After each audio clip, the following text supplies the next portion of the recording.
আমাৰ সকলোৰে প্ৰাণৰ শিল্পী জুবিন দাই কৈ থৈ গৈছে পলিটিক্স নকৰিবা বন্ধু, ৰাজনীতি কৰিব নালাগে বুলি আমাক জুবিন দাই কৈছে। আৰু জুবিন দাই এইটোও লগতে কৈ থৈ গৈছিল জুবিন দাৰ কোনো জাতি নাই, কোনো ভাষা নাই, কোনো ধৰ্ম নাই। জুবিন দা আমাৰ সকলোৰে মৰমৰ প্ৰাণৰ শিল্পী আছিল। কিন্তু আজিৰ দিনত আমি দেখিছোঁ কিছুমান ৰাজনৈতিক নেতাই এই জুবিন দাক তেওঁলোকে ৰাজনৈতিক পথাৰখনত কিছুমান অস্ত্ৰ হিচাপে আহিলা হিচাপে ব্যৱহাৰ কৰিছে। আমি এই মুহূৰ্তত উপস্থিত আছোঁ আমাৰ দিছপুৰ অঞ্চলত।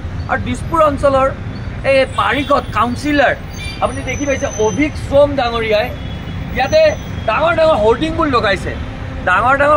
লগাইছে, য'ত দেখিছে শাৰদীয় শুভেচ্ছা দিছে। আৰু এইফালে আপোনালোকে দেখিব জুবিন দাৰ ফটো লগাই তেখেতে এই জুবিন দাৰ যি মানুহৰ যি জুবিন দাৰ প্ৰতি আৱেগ, মানুহৰ যি জুবিন দাৰ প্ৰতি মৰম, সেইটোক তেখেতে আহিলা হিচাপে অস্ত্ৰ হিচাপে ব্যৱহাৰ কৰিবলৈ বিচাৰিছে। আমি আগৰ পৰাই কৈ আহিছোঁ কোনো কাৰণতে জুবিন দাৰ নামত কোনোবাই ৰাজনীতি কৰাটো আমি নিবিচাৰোঁ। আমি অসমবাসীয়ে এই মুহূৰ্তলৈকে চৰকাৰ প্ৰশাসনে জুবিন দাক ন্যায় দিব পৰা নাই। তাৰপিছত এই এনেকুৱা অভিক সোমৰ দৰে এই পাৰিষদবিলাকে, এইবোৰ ৰাজনৈতিক নেতাবিলাকে নিজৰ ৰাজনৈতিক পথাৰখনত তেখেতে যাতে এই পথাৰখনত তেওঁলোকে যাতে আগবাঢ়ি যাব পাৰে, অস্ত্ৰ হিচাপে জুবিন দাক ব্যৱহাৰ কৰি এনেকৈ জুবিন দাৰ ফটো সম্বলিত এই বেনাৰ ইয়াতে ৰাজহুৱা স্থানত লগোৱা আমাৰ পৰিলক্ষিত হৈছে। অতিকৈ দুৰ্ভাগ্যজনক কথা। আজি ইমান দিন উকলি গ'ল, আজি প্ৰায় 23টা দিন উকলি গ'ল জুবিন দা আমাৰ মাজৰ পৰা কায়িকভাৱে আঁতৰি যোৱা। কিন্তু আজি পৰ্যন্ত জুবিন দাৰ এই পৰিকল্পিত হত্যাকাণ্ডৰ লগত জড়িত মানুহখিনিক, এই অভিযুক্তসকলক, এই বেপাৰীখিনিক আমি ন্যায় দিব পৰা, এইখিনিক আমি শাস্তি দিব পৰা নাই, জুবিন দাক ন্যায় দিব পৰা নাই। আজি 23টা দিনৰ পিছত আমি জুবিন দাক ন্যায় দিব পৰা নাই, এই বেপাৰীখিনিক, এই মূল অভিযুক্তখিনিক আমি শাস্তি দিব পৰা নাই। তাতকৈ দুৰ্ভাগ্যজনক কথা কিবা হ'ব পাৰে নেকি? আমি প্ৰতিজন অসমীয়াই আজি মনে প্ৰাণে উপলব্ধি কৰিছোঁ যে জুবিন দাৰ অৰিহণা আজি অসমীয়া সাংস্কৃতিক জগতখনত কিমান আহি থাকিবলগীয়া 100 বছৰ আমি দুনাই আৰু জুবিন দাক আমি ঘূৰাই নাপাওঁ। জুবিন দাৰ যিখিনি গীত মাত আছে আমি সেইখিনিকে আমি জুবিন দাক অনুভৱ কৰি আমি প্ৰত্যেকজনে হৃদয়ংগম কৰি আমি আঁকোৱালি গৈ আগুৱাই যাব লাগিব। আৰু তাৰ মাজত যদি এনেকুৱা ধৰণৰ এই ৰাজনৈতিক নেতাবিলাকে, এই অভিক সোমহঁতৰ দৰে এই ৰাজনৈতিক নেতাবিলাকে এই জুবিন দাক অস্ত্ৰ হিচাপে ব্যৱহাৰ কৰিব আৰু ইয়াতে ফটো সম্বলিত ফটো লগাই এই ৰাজনৈতিক পথাৰখনত তেখেতে দপদপনি চলাবলৈ বিচাৰিব, এই কথাটো কিন্তু আমি অসমবাসী হিচাপে কোনো কাৰণতে মানি নলওঁ।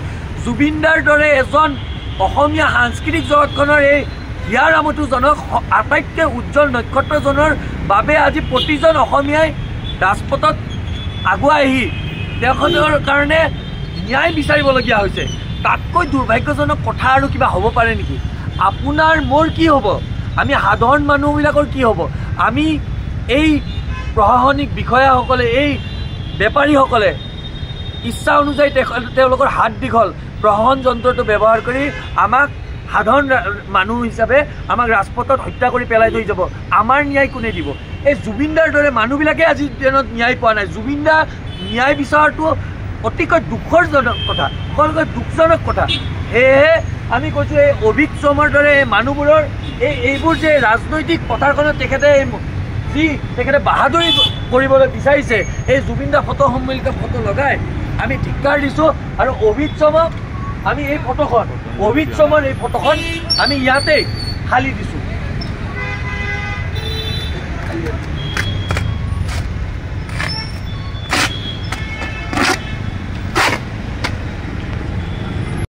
এটা কথা স্পষ্ট কৰি দিলোঁ, জুবিন দাৰ নামত কোনো ৰাজনৈতিক নেতাই যদি এনেধৰণে কিন্তু ৰাজনীতি কৰিবলৈ বিচাৰে, এই কথাটো কিন্তু আমি অসমবাসীয়ে সহ্য নকৰোঁ।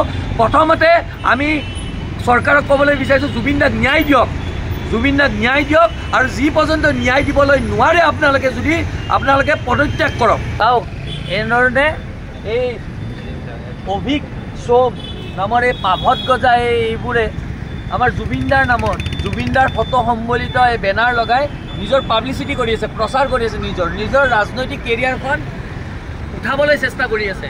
তাতকৈ দুৰ্ভাগ্যজনক কথা কিবা হ'ব পাৰে নেকি?